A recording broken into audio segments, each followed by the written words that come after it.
Presiden mengatakan Pak SBY, nanti kalau penerbangan dibuka, nanti kita ke sana. Ada usulan Mbak Rono karena waktu itu sidang kabinet terbatas. Mohon izin Pak Presiden, jangan menunggu penerbangan dibuka. Karena kelut meletusannya hanya pendek. Pertama besar, kedua besar sekali, udah itu selesai. Dan saya tidak akan menahan masyarakat untuk tetap di pengungsian menunggu Presiden datang.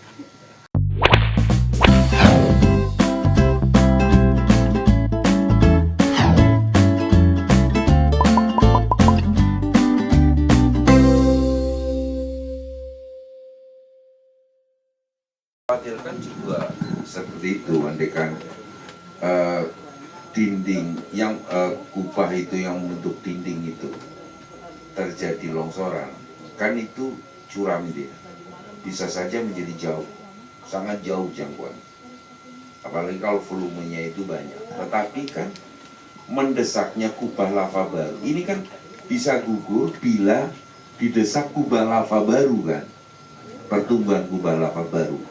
Tapi saya katakan, pertumbuhan kubah kan tidak tiba-tiba besar sekali. Dalam satu hari, kecuali memang sudah aktivitasnya sangat tinggi sekali, mungkin dalam satu detik yang seperti tahun 2010, 37, sekian meter kubik per detik gitu kan. Tidak seperti itu.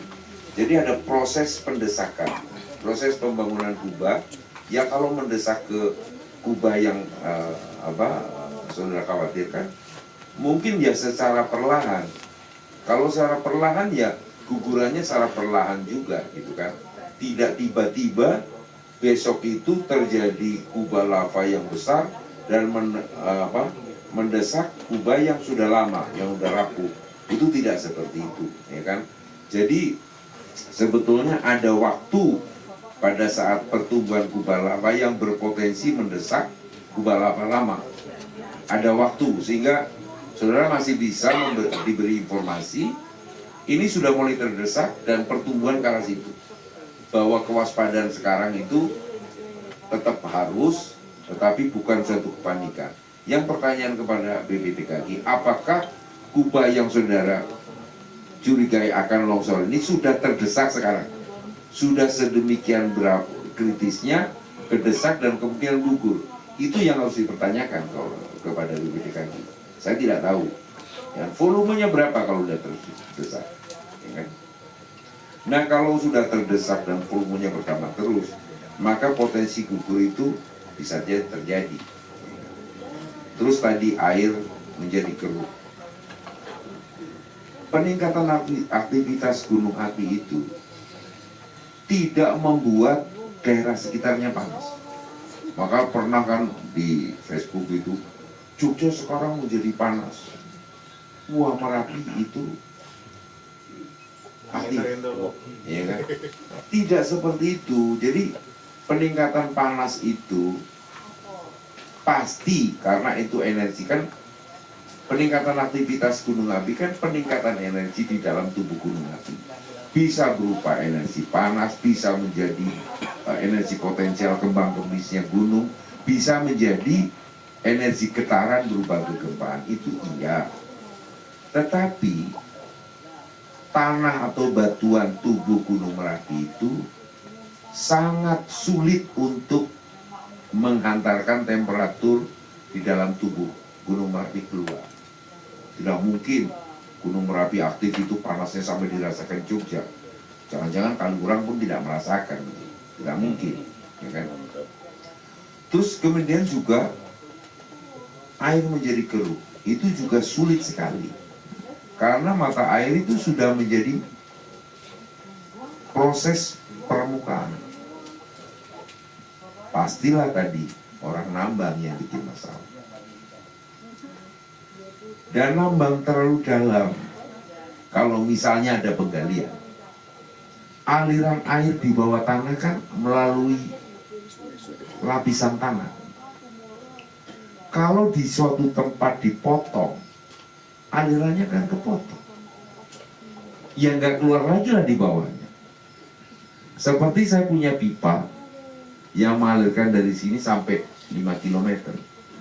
Kalau di sini saya potong, kan alirnya nggak sampai sekali.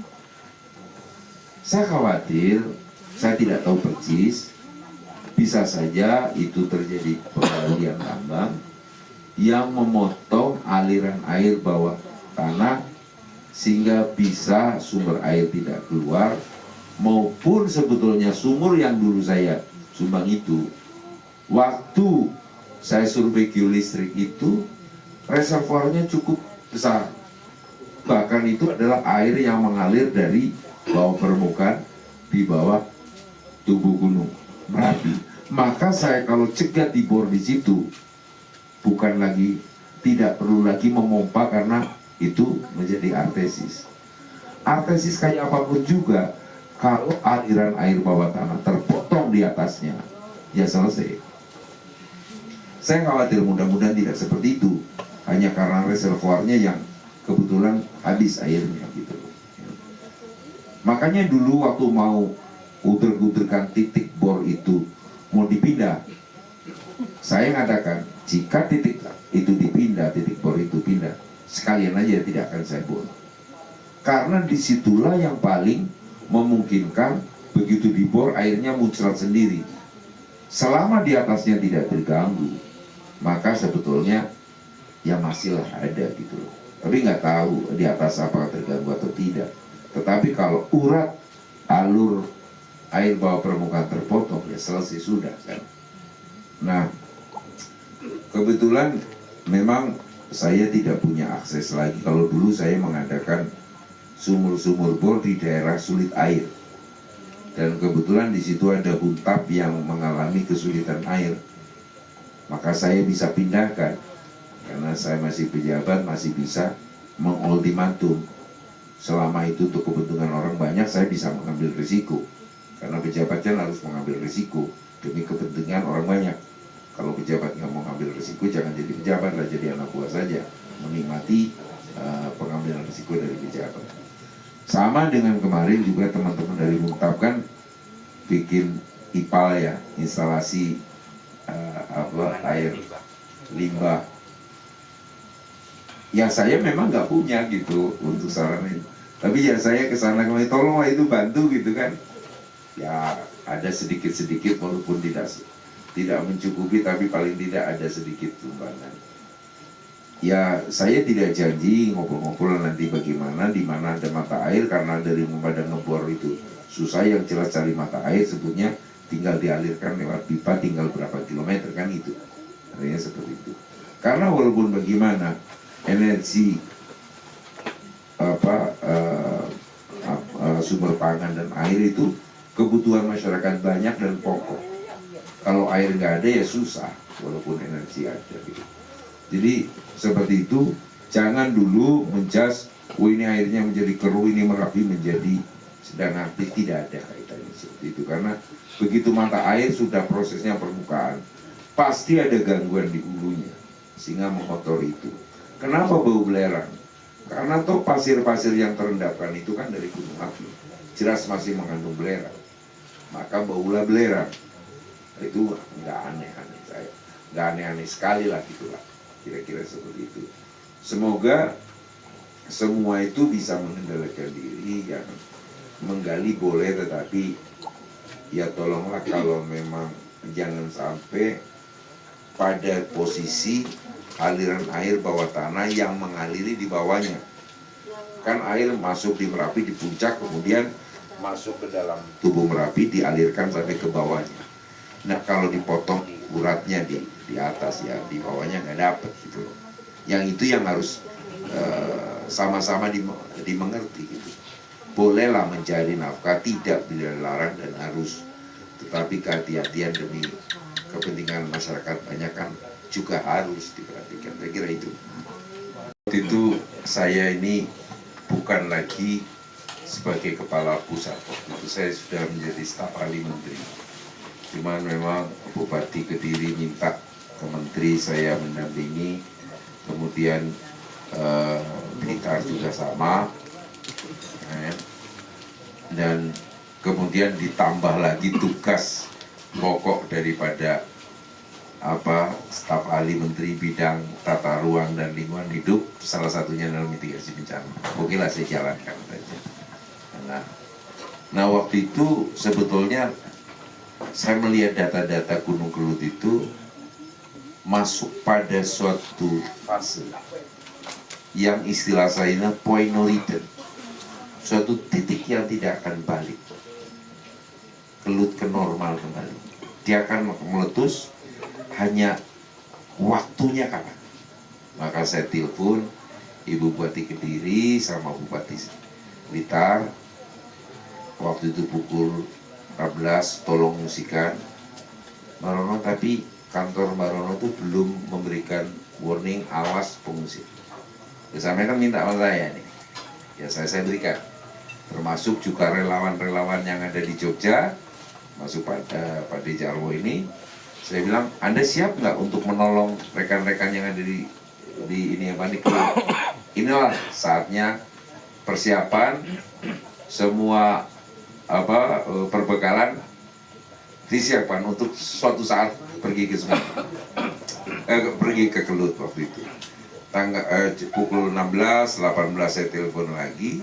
Dari pukul 14 sebenarnya 16, 14, 16, kemudian 18 saya bilang ke Bupati Kediri sama Bupati Blitar.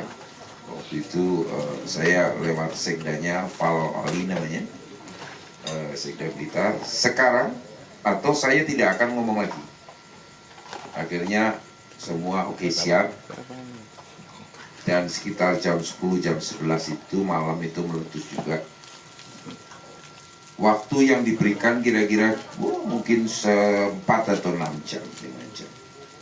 Tetapi karena masyarakat sudah terlatih, waktu proses pengungsian puluhan ribu orang itu tidak ada eksiden. Inilah perlunya Pak Jamal, Pak Guru ini latihan-latihan pengungsian. Karena saya kadang-kadang kesal nih, tentara mau membunuh aja tiap hari latihan gitu. Nah ini masyarakat mau dibunuh dengan diancam ini, dilatih pun susah. Karena latihan itu ada keotomatisan, jangan sampai begitu ada ancaman, panik, kita mau kemana? Nah kalau udah dilatih kan udah tahu arahnya kemana. Ya kan? Nah memang saya melihat, saya mencintai sekali ilmu gunung api ini, saya jiwai, dan kadang-kadang ada seni di sana antara data-data dan golden time, antara oke, Anda mengungsi dan terjadi letusan. Karena begini, jujur aja, kalau di warning oke mengungsi, terlalu pendek waktu untuk merekomendasikan mengungsi, masyarakat tidak sempat lagi terkena letusan. Tetapi kalau terlalu lama masyarakat di pengungsian, itu juga membosankan. Bapak-bapak, ibu-ibu, jangankan di tempat-tempat pengungsian yang darurat, nginep di hotel bintang 5 hari aja udah mulai bosan. Surai. Nah ini yang harus dirawat, merupakan seni dari ilmu pengetahuan dan teknologi, bagaimana mengambil golden time atau waktu emas di mana masyarakat mengungsi dan gunungnya meletus. Oh tidak mudah, yes, tidak mudah, tapi saya pernah mengalami itu. Dan itu bagian dari seni yang tidak bisa dianggap enteng. Kenapa dulu saya juga menugaskan Pak Dekarwo, ya saya sharing mereka, beliau ini adalah relawan pengalaman. Daripada masyarakat dididik atau diberi ceramah oleh pejabat, mungkin bosan. Tetapi kalau sesama relawan ngobrol, itu lebih enak gitu. Maka udahlah, relawan aja, sampai punya pengalaman di Jogja seperti apa, dan Kelut itu Sinabung itu tahun 800 meletus, baru meletus lagi tahun 2010. Dia nggak punya cerita sama sekali. Tolonglah sharing cerita, daripada saya ke sana membosankan atau pejabat membosankan. Sampai sesama relawan masuk ke relawan, tiap hari bersama, sampai cerita, sharing pengalaman. Itu yang paling efektif sebetulnya, ya kan? Dan relawan itu bisa saja adalah bagian dari korban letusannya itu sendiri. Mereka menghayati gitu. Lebih mudah untuk memberi masukan daripada pejabat yang pidato sana sini membosankan dan yang ngantuk. Nah itu kalau relawan seperti itu, kenapa Pak Dejaro sama Fei dulu saya suruh ke sana adalah bagian dari itu. Dan kemudian saya sebenarnya udah pernah bilang waktu Kompas wawancara saya di kawah Gunung Kelut itu, waktu itu Ahmad Arif yang wawancari saya dari Kompas. Gimana Mbak ini saya berharap sekali letusan Gunung Kelut ini saya udah pensiun. Ini suatu letusan yang sangat dahsyat, kemungkinan Jawa ini tertutup dari penerbangan. Saya kok belum pensiun untuk meletus dan Jawa itu tertutup dari penerbangan. Akhirnya Presiden itu naik kereta semua ke Kediri karena pesawat itu nggak ada. Waktu itu Pak Presiden mengatakan, Pak SBY, nanti kalau penerbangan dibuka, nanti kita ke sana. Ada usulan Mbak Rono karena waktu itu sidang kabinet terbatas. Saya bilang, mohon izin Pak Presiden, jangan menunggu penerbangan dibuka. Karena Kelut meletusannya hanya pendek. Pertama besar, kedua besar sekali, udah itu selesai. Dan saya tidak akan menahan masyarakat untuk tetap di pengungsian menunggu Presiden datang. Karena apa? Itu trustworthy masyarakat terhadap otoritas saintifik. Hanya ditahan-tahan, dibetin-betini, padahal hanya untuk supaya Presiden lihat mereka ada di pengungsian. Saya tidak bisa begitu. Ya. Maka akhirnya ya sudah, kalau kita putuskan naik kereta ke sana karena pesawat. Nah saat itu yang saya khawatir Kelut waktu itu adalah airnya tidak ada. Kalau dulu waktu airnya danaunya ada, dia menjadi lahar letusan hanya tumpah di Kali Bladak dan sungai-sungai sekitarnya. Nah ini kering. Ini kubah yang tahun 2007 pasti bisa dilemparkan semua. Dan saya tidak tahu ketinggiannya berapa ini ya. Dan masyarakat ini baru mengalami itu.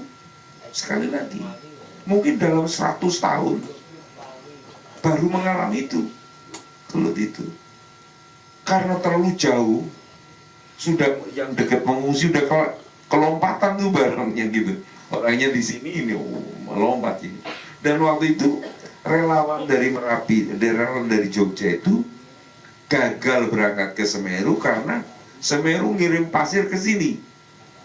Maka relawan yang ada di sini nggak bisa lagi pergi ke sana karena ya nyambet gawe di sini semua karena pasirnya ke sini. Ya sudah nggak apa-apa, karena justru pasirnya ke tempat jauh yang di sekitar Kelut itu baik-baik saja karena dilemparnya terlalu jauh.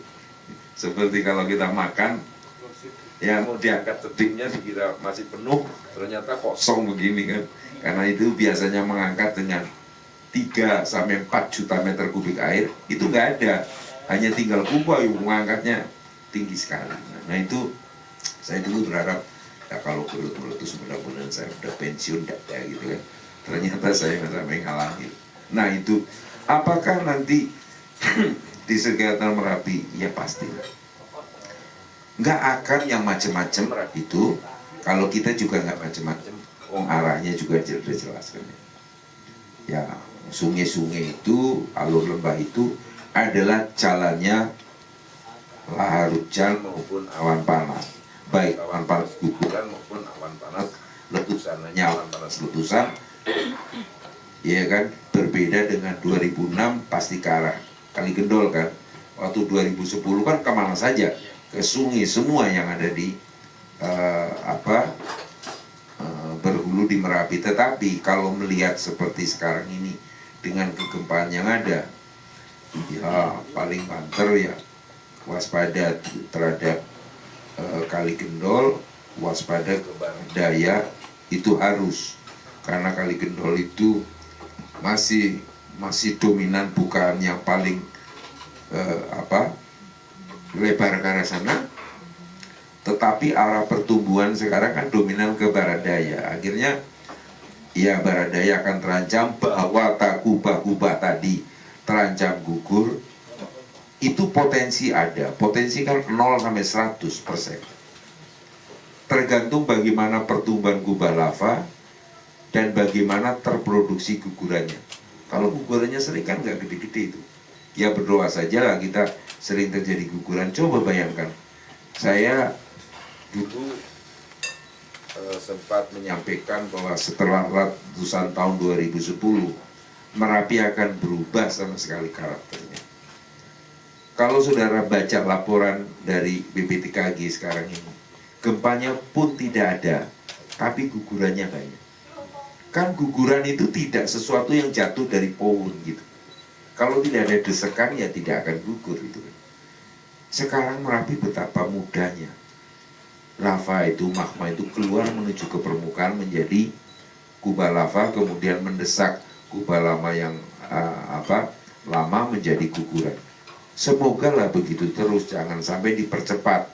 Dipercepatnya seperti apa keluarnya magma itu? Ya, antara lain gempa-gempa vulkanik, walaupun kadang-kadang teman-teman ada yang mengirim gempa-gempa di tektonik yang skalanya di bawah 4, pada magnitudenya di bawah 4. Jadi saya yang bilang begini, wah vitamin Merapi itu nggak selesai-selesai. Ya kayaknya nggak akan selesai dalam waktu dekat ini. Gempa-gempa selatan di sekitar Bantul dan selatan Bantul itu terus sering terjadi. Walaupun gempa-gempa kecil itu, karena Merapi yang seperti ini, ya gampang saja. Apakah selalu gempa tektonik memicu aktivitas gunung api sampai letusan? Bergantung juga. Kalau seperti Merapi yang kantung fluida magmanya relatif udah penuh, gempa sekecil apa di selatan itu akan membuat meningkat paling tidak aktivitasnya. Ya hal yang paling ekstrim ya terjadi letusan gitu. Nah itu yang terjadi. Saya kira apakah sama dengan Sinabung? Merapi itu tidak pernah ingkar janji, selalu memberi dan tidak pernah meminta kembali. Pasti akan melalui lalu lembah atau sungai yang berhulu di Merapi. Dan itu sudah pasti akan terjadi. Tidak akan sentimen muter-muter nyari orang, nggak ada. Dia akan melalui hak dia adalah yang sudah dibikin oleh Merapi, maka dia akan lewat situ.